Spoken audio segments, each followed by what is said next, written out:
That beautiful world of pirates, various islands, and continuous adventures, truly a great anime. However, it gradually diminishes in quality due to many illogical elements that undermine the essence of One Piece. Here, I won't delve into the plot of One Piece, assuming that everyone watching this clip is familiar with it. Instead, let's discuss objectively why One Piece is declining and facing difficulty attracting a new audience.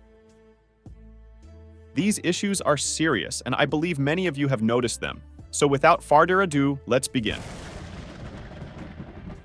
Firstly, an unnecessarily large number of episodes.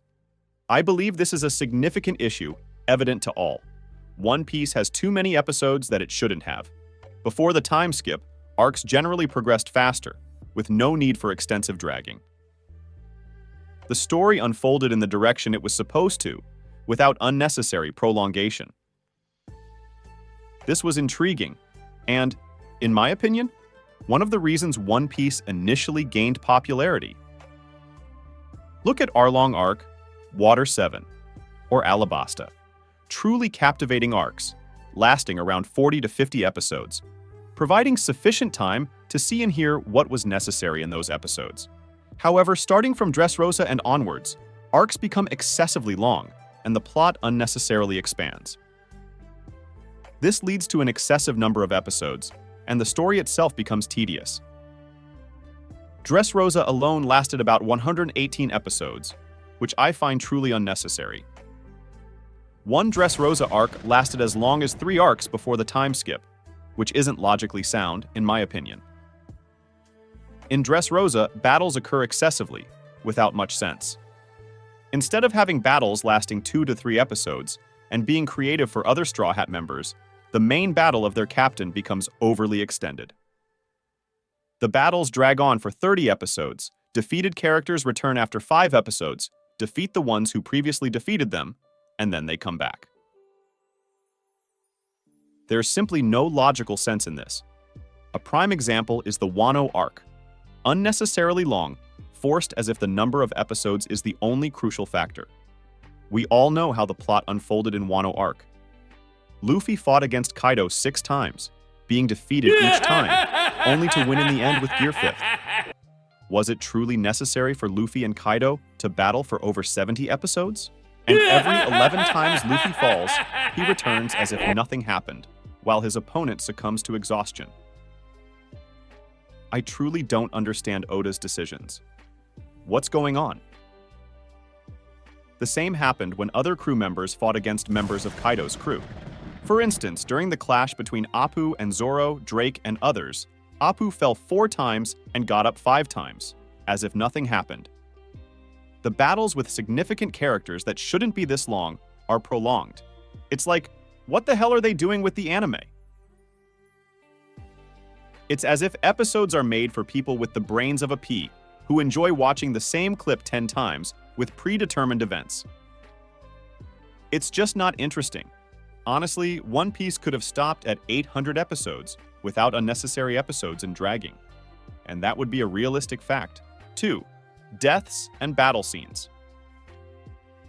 Probably another thing that many have noticed is that deaths in One Piece are almost non-existent.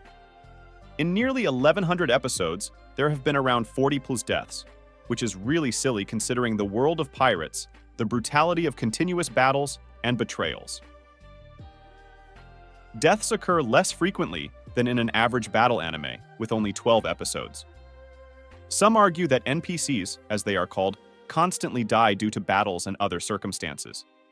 But really, the audience doesn't have the same connection with these minor characters as they do with main characters, which is normal. One Piece should have had at least 3 times more deaths to add depth to the story. Death is an integral part of that world due to the reasons I mentioned. And literally, the world of One Piece loses its meaning and the story. Previous generations of pirates before Luffy constantly fought, lost their comrades, and took the lives of their enemies. Death is an inevitable and natural concept that could improve the story just for the emotional side of the audience watching it. For example, the most obvious example is Kinemon in the Wano arc. Kinemon was supposed to die about 30 times and still didn't die. His death early on, especially in his first battle with Kaido at the castle, would have been a good addition to the story and character development. It would have been more interesting. Yet, I don't understand why One Piece is following the same path as Fairy Tail, where characters come back 30 times, and they create such an atmosphere as if characters are dead. Why would you want to do that to your audience? The other aspect of this point is about real battle scenes, scenes that require real brutality. Again, I emphasize that it's not a fairy tale world, but a pirate world. Things like when Zoro said, "They're not playing pirates like kids, they're real pirates." Zoro is a swordsman who can cut through walls and other battles with ease, but when it comes to a fight against other characters, he can't use that ability? Why?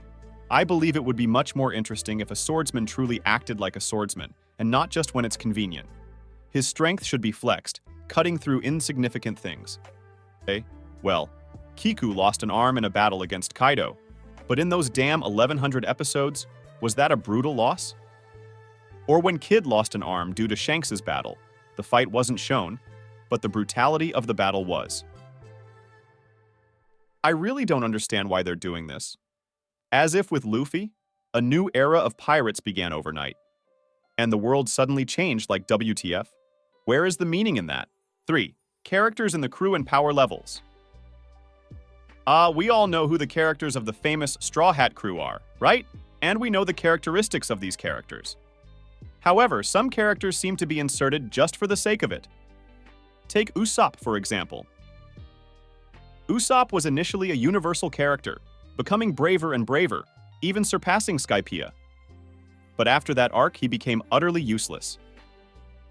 Everyone knows how interesting this character used to be. Now, in the current arcs, Usopp has become uninteresting and weak. His strength doesn't differ much from ordinary soldiers. Not to mention that his "I am a coward" theme has become so overused that it's boring. Look at the Wano arc again. Usopp didn't fight against any main character. He ran around the castle, complained, cried, and shouted, without engaging in any real battle. He even manipulated his crewmate to attack on his behalf. Honestly, to find this character interesting, one needs to be thoroughly examined. Another issue is the excessive inclusion of female characters in the pirate world and the crew itself, along with fan service. Previous pirate crews, excluding Big Moms, had maybe 1 or 2 female characters at most. However, the Straw Hat crew already has 4 official females: Nami, Robin, Vivi, who is not with them, and now Yamato, a character who claims to be male but seems more like a blending of genders. In my opinion, this is worse than Oda's handling of Kozuki Oden, because no one is like someone else, and each character should have something unique. However, the constant pushing of female characters into the story seems more like a ploy to cater to certain 3D animation preferences, which is quite sad. Nami and Robin have always been visually presented as attractive characters, and this trend continues. Regarding power levels, it's hard to define them in the One Piece world. Let me give you a clear example: Luffy versus Bull. When Luffy activated Gear 2, he practically pulled it out of nowhere. The power levels are not well defined and lack consistency. Even when Luffy was supposed to be strong, he got hit or injured by random characters, making it seem like there's no logic in the power scaling. This, in my opinion, doesn't contribute to creating a high-quality manga. We've come to the end. I apologize if the video was too long or a bit monotonous. It's my first video, and I'm still getting used to it. Nobody is born an expert, right? One Piece is genuinely interesting, and it's one of my favorites, despite these problems. I've been watching it since I was a child, and it saddens me that such issues could affect its overall appeal. Thank you to everyone who stayed until the end. It's challenging when you listen to me, haha. I hope to see you in other videos, and I hope you enjoyed this small presentation. So, until we meet again, good people and subscribers of this channel, thanks for the support. This is the voice I'll be using right now on anime clips because my English isn't that great right now. When I record other stuff, it'll be my voice, don't mind.